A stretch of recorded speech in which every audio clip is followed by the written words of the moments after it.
On today's episode of the Cryptoverse, I would like to make you aware of a little known danger of using a Ledger or a Trezor hardware wallet. In fact, any hardware wallet for that matter. Now, regular listeners will already know this, but my personal mission statement is to lead people to freedom through education and awareness. Now, if I am to expand your awareness, I have to bring something to your attention that you previously did not know and wouldn't even know to look for. I believe that is the most value that I can be, since I'm not only teaching you something, I'm teaching you something you didn't even know you needed to know.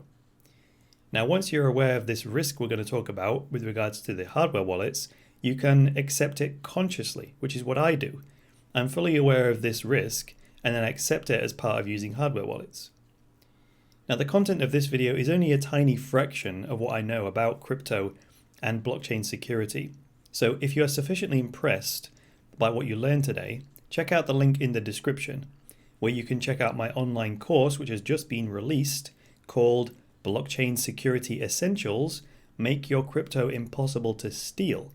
And it goes through both technology security in terms of your systems, but it also goes through psychological security, which is where scammers try and manipulate you psychologically into, tricking you into sending them your crypto and bypassing your security. So that's all in there. Check it out in the show notes. Now, I do actually recommend hardware wallets in this course because they do provide some of the best security we have got. With that said, though, what is this little known danger that I'm claiming many people are not aware of? Time now to turn to what I spent my Sunday evening doing, which was drawing this diagram. I will now narrate this for the benefit of the podcast listeners and explain it for those of you watching it on the video. So starting in the far left here, we have our trusty Ledger Nano S. And on the far right, we have our trusty Trezor wallet. This is a Model T. Now, each of these hardware wallets is connected to the owner's laptop. And let's say these are on opposite sides of the world. In both cases, the hardware device has but one purpose in life, which is to protect your keys. Nothing more, nothing less. And that's why we connect it to our computer, right? The computer on the left, connected to the Ledger wallet, that's needed to run the Ledger Live software, and the computer on the right is needed to run the Trezor wallet software. Now, the most significant detail about this whole model is that when we use a hardware wallet, we are running what is known as a light client. Not a heavy client, a light client. And that means we are not storing our own copy of the blockchain. The full copy of the blockchain is heavy, so that would be a heavy client. We're not doing that. It's a light client. Now, the full copy of the blockchain, it won't fit on the hardware wallet. And the Ledger Live software doesn't even give us the option of running our own copy. And this is because Ledger hardware wallets, they're a consumer level device, and the vast majority of Ledger's customers do not want any unnecessary complexity. So the Ledger Live software connects to the Ledger server cluster, which is run by the Ledger company themselves, and that's where they run a full node that's in sync with the Bitcoin network in real time. And the same goes for Trezor over here, except the Trezor wallet software is connected to the Satoshi Labs server cluster that's running its own copy of the Bitcoin blockchain in this case. Now on the diagram, I've shown this little blue database to represent a full copy of the Bitcoin blockchain. And I'm suggesting that they are running the Bitcoin core software, which 95% of the Bitcoin network does anyway. Now I've broken this out like this, you can see that there are actually 3 players involved in sending a transaction from a hardware wallet. The Ledger Live software, that puts the transaction details together, like who we're sending it to, how much are we sending, how much fee do we want to pay, and so on. The hardware wallet then takes those details and creates the digital signature by signing it with the private key. And that all happens before the info is then sent to the Ledger server cluster so it can be broadcast to the Bitcoin network. So in this model, we don't connect to the Bitcoin network directly, and that's really where the danger is. This relies on the servers of our hardware wallet provider being online and having sufficient capacity when we want to send a transaction. Now, I have personally encountered this problem twice in my crypto life, but it was in the early days of Ledger's existence, and it was at a time when the traffic on the Bitcoin network went through the roof.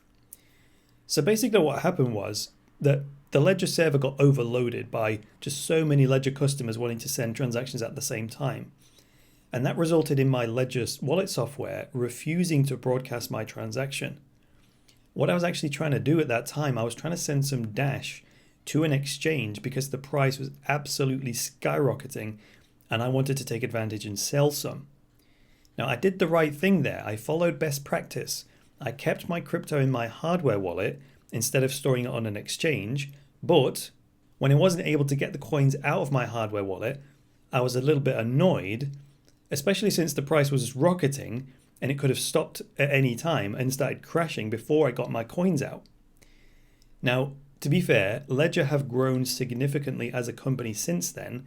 They've also attracted investment money and so on. So I have no doubt that they have greatly increased their server capacity since I had my problem. In fact, truthfully, I haven't had any problems in the last 12 months. So while the risk of Ledger or Trezor and their servers being down or overloaded is low, if you want to hedge your risk even further, if you're like super paranoid, you could theoretically get both a Ledger and a Trezor hardware wallet and then split your coins, like store half of your crypto holdings on each one, right? Because the chances of both providers having both server clusters being entirely offline at the same time, that's very, very, very slim. Ultimately, though, this is why cryptocurrency purists recommend running our own nodes, right? That would mean your computer hosting a full copy of the blockchain and connecting to the Bitcoin network directly rather than going through Ledger's servers. What this means, though, is that heavy lifting that the Ledger server was previously doing for us would now be moved to our own computer.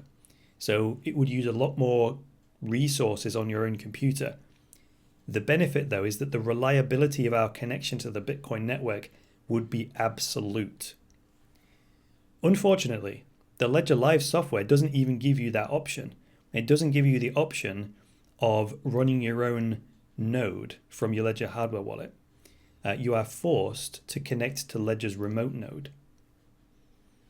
Now, one bonus tip before we close out this episode, and this one's regarding Monero support on the Ledger hardware wallet.